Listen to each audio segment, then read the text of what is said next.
alcaloide. 291 toneladas fueron incautadas, según sus cifras oficiales, lo que quiere decir que el año pasado 1.108 toneladas se pasaron por las narices. ¿Dónde están esas 1.108 toneladas? El 79% de la droga producida en Colombia está llegando a su destino. Fracaso en el narcotráfico. Y en cuanto al aumento del tráfico de insumos, que es una cosa que a mí me llama mucho la atención porque, mire, en este programa hemos venido insistiendo sobre la cooptación de muchos grupos armados ilegales en las zonas complejas, en las llamadas zonas rojas del país, por parte de los carteles mexicanos de la droga. Hemos dicho hasta la saciedad y desde hace mucho tiempo que el cartel de Sinaloa hace presencia prácticamente en este momento en buena parte del país.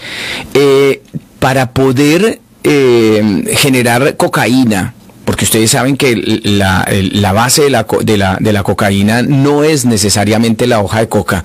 Se equivocan aquellos que creen que con eso se hace todo.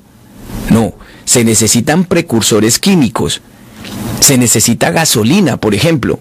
Y escuchen el dato que da el senador Roy Barreras sobre la venta de gasolina en el departamento del Cauca y la presencia de estaciones de servicio que expenden gasolina y que significa una de las zonas donde más gasolina se vende del país. ¿Por qué? Si ese dato lo tiene un senador de la República, si ese dato lo tiene el gobierno, porque si lo tiene el senador es porque se lo han entregado las fuentes oficiales, ¿qué es lo que está pasando? Y es allí precisamente donde están matando líderes sociales, entre otras cosas, pero donde se ha recrudecido la violencia contra los líderes indígenas, contra la población indígena que no quiere la presencia del narco en su zona. Blanco es Gallina lo pone.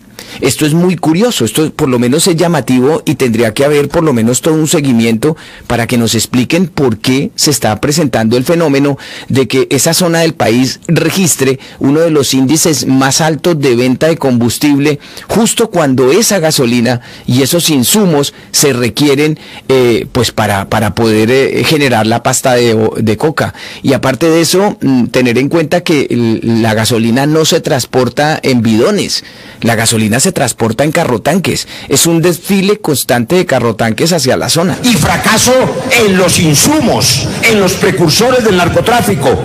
También, compañeros y compañeras, señora ministra del Interior, con cifras oficiales.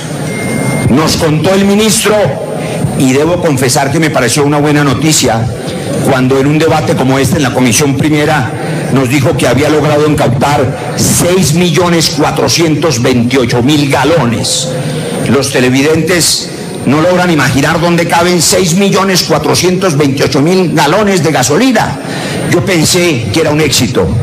Cuando revisamos las cifras, entendemos que para fabricar la cocaína, senador Luis Fernando Velasco, que está pasándose por las narices de las fuerzas oficiales del gobierno bajo el mando del ministro de la Defensa en esta gestión, se necesitan 35.840.000 galones.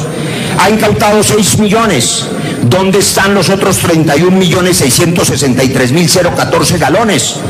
31 millones de galones de gasolina se han pasado por las narices de las autoridades, por las carreteras, porque son carrotanques, en las estaciones de gasolina como las 14 que hay en Argelia, Cauca, donde venden más gasolina que en Popayán. ¿Dónde está la eficacia de las fuerzas para contener esos insumos? Si no hubiera insumos, no habría cocaína, que es la maldición que le hace daño a Colombia. Por esa razón, apenas ayer, el obispo de Cali transmitió una preocupación de la comunidad. Dijo la comunidad, la única manera de que se pasen estos millones de galones por las narices de las autoridades es que haya complicidades. Pero de esas complicidades, el gobierno no las advierte, el ministro no las niega, ni siquiera habla de ellas. Hay desconfianza, y hay desconfianza por la ineficacia. También ha fracasado frente al control de los narcos reincidentes. El gran retorno de los narcos que cumplen penas exiguas después de ser extraditados y que vuelven a delinquir es un fenómeno que está haciendo sangrar a la ciudad de Cali. Y eso a mí me llama la atención, insisto, porque necesariamente las autoridades tienen que estar haciéndose los de la vista gorda. Y el problema es que a los indígenas los están matando. Estamos hablando de que un municipio como Argelia es un caserío prácticamente, es un municipio muy pequeño, tiene 16 estaciones de gasolina. Está vendiendo más gasolina que la capital de ese departamento, que es Popayán. ¿Y esos datos no le llaman la atención a las autoridades? ¿Están las autoridades realmente empeñadas en perseguir al narco? ¿O por el contrario están aliadas con el narco y al aliarse con el narco les da igual que se cometan masacres contra la población que está en contra del narco? ¿No será más bien esa ecuación?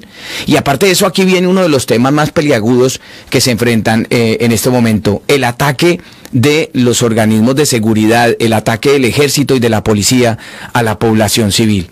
Dice, aporta unos datos el senador Roy Barreras, que dice que van 323 civiles muertos entre enero y agosto de 2018, pero es que de esos 323 civiles muertos, que en cualquier país del mundo sería un verdadero imagínense ustedes que aquí se mataran a 323 personas por parte de la policía, del ejército. Aquí esto sería un escándalo monumental. Pero en Colombia no. Ahora bien, esos eran 323 en 2018. El problema es que esos 323 entre enero y agosto de 2018 se ha pasado a 501 en el mismo periodo de este año 2019. Las cifras son tan aberrantes que el senador Roy Barreras habla de la reaparición de los falsos positivos, es decir, de las ejecuciones extrajudiciales. Fracaso siguiente frente a la protección de la población civil. Miren las cifras.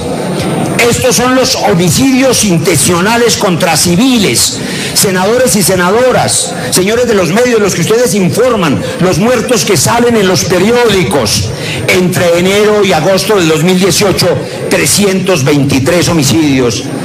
Y en el mismo periodo del 2019, bajo la gestión del ministro Botero, se incrementaron a 501 homicidios intencionales contra civiles, casi el doble.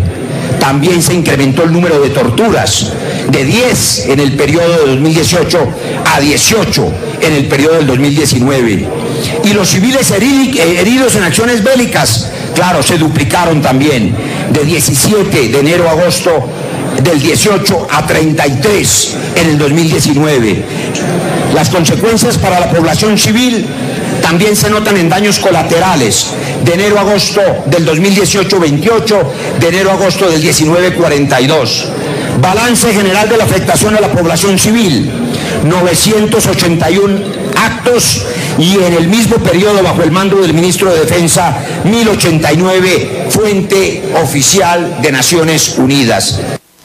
El asesinato de líderes sociales era obvio que estaría presente en este debate contra el ministro. Allí se dio la cifra de 244 líderes sociales asesinados, además de los más de 127 indígenas, 169 reinsertados de las FARC, 169 reinsertados de las FARC asesinados. Dio el caso del asesinato de un reinsertado de la FARC, Alexander Parra, al interior de un espacio territorial de capacitación y reinserción, lo que se conoce como ETCR, que son resguardados por la fuerza pública, y sin embargo hasta allí llegaron a asesinar a Alexander Parra. El día de la masacre de Tacuelló, el señor ministro estaba de viaje en el Ecuador.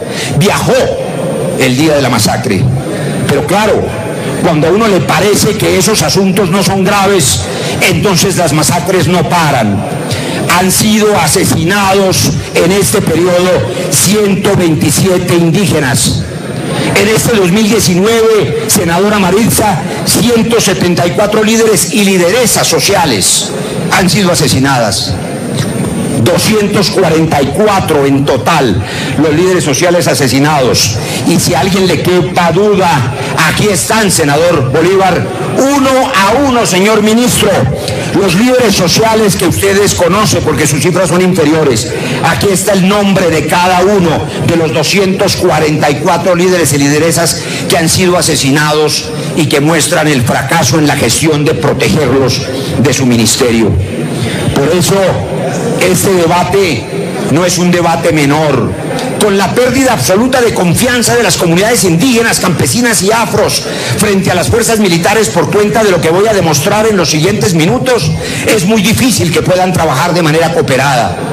Yo creo que el primer paso para recuperar la confianza entre esas comunidades, entre esas autoridades indígenas, en la ciudadanía, con nuestras fuerzas militares, es que el ministro sea relevado. Aquí está la incapacidad para proteger la vida de los excombatientes. 169 reincorporados han sido asesinados. Aquí está la lista. Pero el caso absolutamente más aberrante, sobre el que tampoco el ministro le ha respondido a Colombia, por qué responderle al proceso de paz, es el de Alexander Parra, asesinado al interior de un ETCR, que tiene anillos de seguridad, senador Wilson Arias, anillos de la policía y del ejército. Entraron los dos asesinos, lo mataron y salieron como si nada al interior de un ETCR, porque se desprecia la vida de los hombres y mujeres que, cumpliendo con la paz, dejaron las armas para siempre. Roy Barreras también ha denunciado que la política pública de los falsos positivos ha regresado y ha puesto como ejemplo el caso de Dimar Torres, que seguramente ya todos conocimos. Aquí en Todo Noticias Latinas tuvimos amplia información al respecto, donde el ministro dijo que había sido por un forcejeo entre este reinsertado con un soldado y luego ninguneó al asesinado, despertando sospechas precisamente sobre la víctima. Tristemente,